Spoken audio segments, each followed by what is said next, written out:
দেখো বোন, আমি বহু আগে তোমাকে বলেছি, তুমি তোমার স্বামীকে ছোট করে বড় হতে পারবে না। There is no option.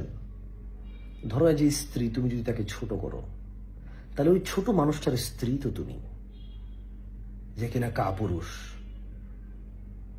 যার স্ত্রী তাকে যেখানে সেখানে তুচ্ছ করে। চুপ করো, কি বোঝো তুমি? তুমি কথা বলবো না? আমি বলতেছি, তোমাকে কথা বলতে কে বলছে? তুমি এটা পারো না, সেটা পারো না, কিনতে পারো না, তোমার কিনা ঠিক নাই, বেশি দাম নিয়ে গেছে, পচা জিনিস আসছে। So so so so so so so so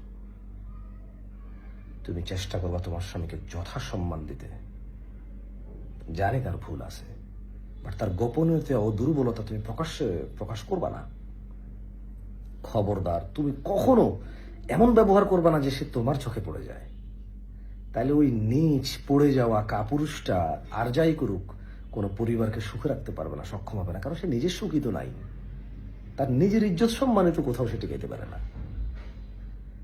না, আমি মোটেও বলছি না তার দোষ নাই, তবে এখানে আরো ভিন্ন পথ থাকতে পারে।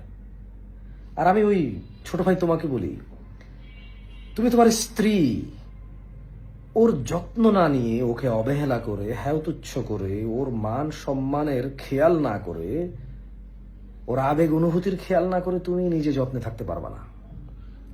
আল্লাহ সুবহানাহু ওয়া তাআলা ওকে বানাইছে তোমার শান্তির জন্য। তুমি যদি এইটাকে বাদ দিয়ে অন্য কোথাও শান্তি খোঁজো, তুমি শান্তি পাবা না।